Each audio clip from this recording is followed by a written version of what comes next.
Hello again, everybody, and welcome to another edition of Doc Talk with Monument Health. My name is Mark Houston, and joining me today is a guest you're very familiar with, Dr. Zakaria. Welcome back, Doctor. Good to have you on the show again. Good to be here. Always appreciate having you on here. Absolutely. You're always welcome, no matter what, even if you don't want to talk about doctor stuff, okay? Thank you. All right. And if you want to go listen to some past episodes with Dr. Zakaria, you absolutely can. We've covered everything from colonoscopies to colon cancers. You've run the gamut on a lot of this, and they're really fun to listen to. Yeah, and pancreatitis, pancreatic pathology, altered anatomy, and I think having Dr. Vargas here today is going to add to that as well. Oh, excellent. So that's one of the partnerships. So you review the previous episodes about altered anatomy and pancreatic cancer.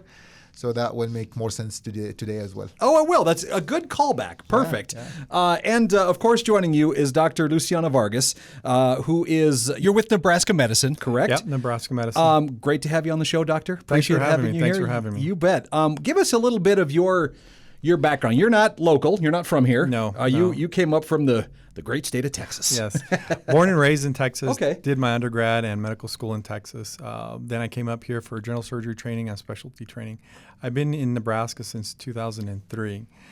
We ended up establishing a partnership with Monument Health where we did kind of outreach up here. This was established in 2019 where we started coming up to Rapid City and doing and servicing patients who had liver disease, pancreatic issues, bile duct issues, liver issues, not just from the standpoint of transplantation, but other liver cancers, pancreatic cancers, bile duct cancers. So been up here since 2019 up here in Rapid. So it's a specialty then that Nebraska Medicine has that we don't necessarily have here. Would that be fair? Yeah, that is correct. I mean, Okay. we have general gastroenterology and general surgery, but when it comes to subspecialty, I represent the endoscopic part or the medicine part of hepatobiliary, and Dr. Vargas represent the surgical part of it, and we don't have those here. Okay. Also, hepatology, dedicated, hepatology trained or board certified hepatologist is something that we don't have here. We have Right. general gastroenterology and hepatology, including myself.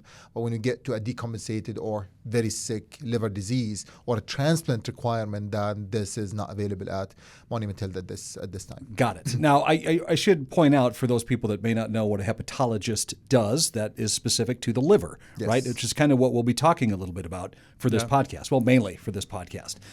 So can you just start by giving us an overview of the types of liver conditions that are treated through this partnership with Nebraska Health? My partners, Dr. Tim McCashlin, Dr. Phasia Rochling, are the hepatologist arm of this entire system.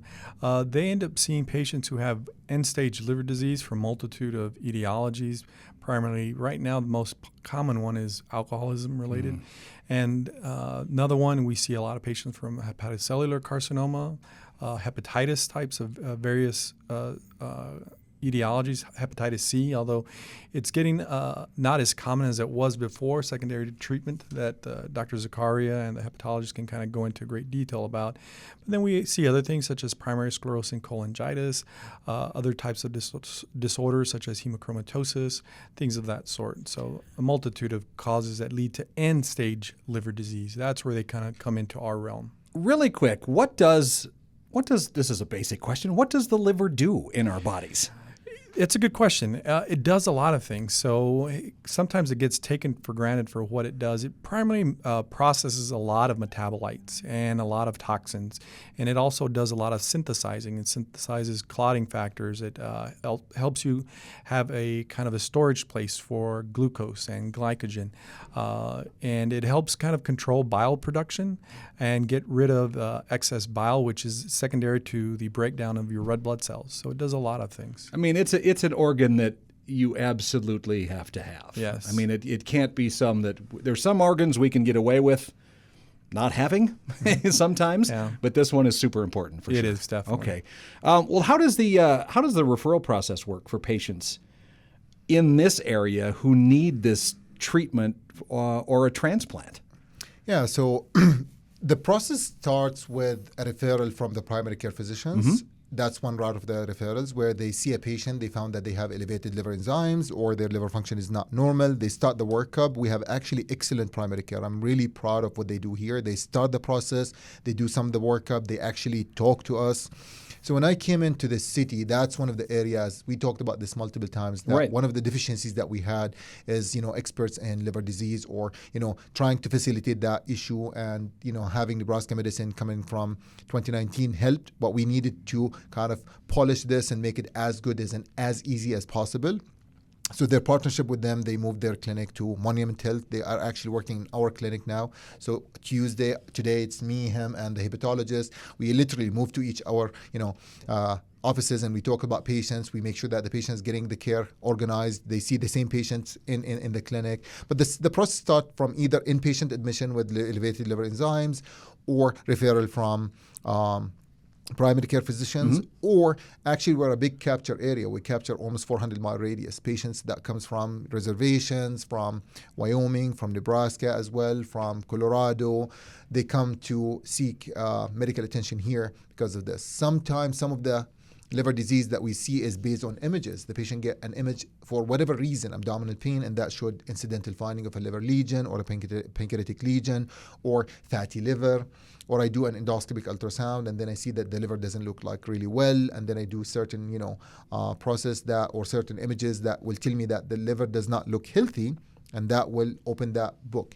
So once we get that abnormality or the diagnosis of something is not normal, so we put the referral to the Nebraska medicine. So if the patient comes for primary care, they come to our general GI clinic. We see them, we evaluate them, we make sure that the whole process is complete. All the liver enzymes or the serology is being done, imaging is being done. If there is a procedure that we need to do, we will do it. If the thing can be done internally, then we can fix it. If it's something that will absolutely require hepatologists to be involved, then we put the referral to them. We make sure that everything's ready for them. They Right. come on a Tuesday as an outreach. They have all the labs, all the images, biopsies, liver-guided biopsies, whatever needed to be done is done, and they evaluate the patient. So we make it as much easy as possible for them to see the patient ready. And if there is anything else need to be done, they either do it, they have to review the pathology. Sometimes they take it to their pathologist as well for a second opinion. And if they need to repeat the images, review the images with their radiologist, they have access for that. That has to be comforting for people to know that it's I don't have to pack everything up, get in the car, and drive hours to somewhere else, right? Yes. Absolutely. For sure. Well, could you walk us through so what are kind of the different stages of the liver transplant process? You've got pre-op, you got the surgery, the post-op care. How does that work with you, doctor? A loaded question. Sure. Loaded question. Just to kind of continuing along from the evaluation process, I think it's important to note that the evaluation process for liver transplantation it's somewhat arduous, because we want to make sure that this person, their only issue is their liver. So we have an extensive evaluation of these patients. They come down to Omaha to get whatever they cannot get here in Rapid. They come down and visit with us, and they see cardiology, they see pulmonology, they see psychiatry, they see social work, all these individuals over probably about a week-long process to make sure that everything's nice and tidy, and there isn't any other underlying conditions that we need to mitigate before going into transplantation. Because what we want to happen is the patient comes, gets their transplantation, and then they're able to go home after a successful transplant. We don't want any surprises. So it's a pretty arduous evaluation in the pre-op process. So once they get pre-op and actually placed on the list for transplantation, then we wait. Again, the wait time varies between blood types, or if there's living donors that are willing to donate part of their liver to the potential recipient, those get kind of expedited, and the wait time is a lot shorter in those individuals. Is it correct to say that the liver is one of those organs that can regenerate? Yes, it is. Is it really? Yes. You, depending on the type of liver, how extensively injured it is, but a normal liver, you can take probably about 70-75% of the liver. Really? And still live a normal life. Yeah. The liver will regenerate, and it'll get back to where it needs to be. That's what we use to kind of take advantage. We use that process in our favor to use that organ as a possible donor to somebody else. So we don't usually take that much, but we will take a significant portion so that way they can give it to somebody who needs it. So, yeah. So is it kind of, do you do the same thing as like family based? Do you try to find people within family first, or does that matter as much with an organ like this? You'd be surprised. Most of the time it's family, just because they are same blood Right. type. But there is altruistic donors out there also. We do see that. Wow. That is, well, that's that's a round of applause, It honestly, is. for It people is. like that, because that's Yeah. amazing. What blood type is the is the hardest to deal with when it comes to the liver? It's not really the blood type. It's just acquiring the organ based on the blood type. What I mean by that is the majority of the population is a blood type O. Right. So the blood type O is an extensive list. It's a larger list. So there's always a huge demand for those blood type O donors. So it takes you a longer time to get transplanted just because you're a blood type O. Now, if you have a more rare or more uncommon blood type A, blood type B, those actually get transplanted a little bit quicker because there's not that many individuals on those lists. So again, it's variable based on the blood type. Okay. Well, obviously, we talked a little bit about the key benefits of allowing patients to get care close to home. How does that impact recovery when it comes to a transplant like this? So I think it's an excellent partnership. And I think, again, one of the things that I was very fortunate enough to have Dr. Vargas on our side is to have this multidisciplinary approach. It's not a one-man show, right? Right. It's I get the diagnosis, I need help, I need a surgeon. Our surgeons are not, trained enough to do these complex procedures or liver-related diseases. And I don't want to focus only on the liver transplant, as Dr. Vargas said. There is so much more into this. For example, we talked about pancreatic cancer and pancreatic cyst and all of these things. So those are things that we can get here, we can diagnose, and they need surveillance. Sometimes they need surgery if they become pretty high-risk cysts or high-risk lesions, and we want to send them to surgeon. But what if they go to Nebraska, they see someone there, so it's like, maybe we can just watch you a little bit, you come back and then repeat images or go back, do endoscopic ultrasound again. And then when it's a little bit more high risk, we bring you back. So this is like more visits to outside facility, or you have to travel, financially complex. Now it's literally a secure message through our system to Dr. Vargas. Hey, do you have a minute to take a look at this image? It's a high-risk cyst. Do you want to see her for surgery, or you want me to do more surveillance? Oh, I think this is more surveillance. We'll see her in 3 months. We'll go from there. Now I save the patient a visit. I save the patient a travel. I save the patient all the finance that comes with it, and we keep things in Rapid City. Patients are extremely happy with that. Oh. And then if even need to be seen, Dr. Vargas can, coordinate, see them here, and then talk to them. Oh, you're ready for surgery. Everything's done. You come back to Nebraska, do the surgery, and the follow-up is here. He just seen a couple of patients today in the clinic that he did a major surgery for them in Nebraska. Imagine those has to go back to Nebraska for every single follow-up. And those patients are my patients, the oncology patients, the hepatology patient. They come and see everyone in the same clinic. And a lot of them, they actually see everyone the same day. So they come from his clinic to my clinic to my clinic. They go extremely pleased and happy about their experience. Well, now, how often do you go to Nebraska? Because it seems kind of unfair, Doctor, that he's constantly coming up here. You should make it down more often. I know. You should. I need to. Yes. We need to get more people here. Right. Yeah. You said it's just once a week? It's just on Tuesdays generally? Or we how come often? twice a month. Twice a month. Okay. To Rapid. And again, there's certain situations where Dr. Zakaria needs somebody seen rather quickly. So we've made to the point where we can actually see these individuals via telemedicine. So if somebody needs to be seen urgently, you know what? He just gives me a call. We set up the appointment, and then we make it within 2 to 3 days. Is that kind of becoming a game changer for you guys a little bit, the telemedicine? Or what about the what about AI in a sense that people keep talking about too? Is this doing anything for both of you guys at all yet? Or do you still prefer the in-person direct, you want to see these people in their eyes, right? So from my standpoint, I still want to see them in person. Yeah. However, the patient, again, just because of the logistics, we can't be here every day of the week. Right. So kind of meeting in the middle, it's okay, you know what, you're going to have in person, you're going to have a face-to-face, but not in person. Yeah. So that kind of breaks the ice. You're able to provide some peace of mind to the patient, give them a tentative plan before you actually see them in person, because all the patient really wants, they want their problems addressed and in the most expedited manner. Now, if that's via telemedicine and they're willing to take the telemedicine visit, by all means, or if they feel more comfortable, hey, I want to see you in person, then we'll wait for a week or two to go by and then come back and see them up in Rapid. Yeah. But for me, it is a game changer because it's providing a more efficient service to these patients, where before they had to wait a month, they had to wait 3 months, or however long they had to wait, longer than they feel comfortable waiting. Sure. So this has definitely, for me, been a game changer. Excellent. And I think it's the same thing here. I want to actually elaborate on that because, one, when you trust your surgeon and the surgeon trusts your, judgment as an endoscopist, it makes much, much more sense. So he knows that when I send something to him, it's something really needs to be seen. So he will make all the efforts to get it taken care of. And the same thing, if he had a patient that he did the surgery, they will email me like, hey, we did the surgery. The patient is like having these symptoms. If we can just get this taken care of. Within 2-3 days, I do the procedure, send them the report, what I did. They look at it. The patient is happy. I am happy, he's happy, and I think that's what it takes eventually. And I will tell you, the more that you come subspecialized, the more complex procedure that you do, and then it's more.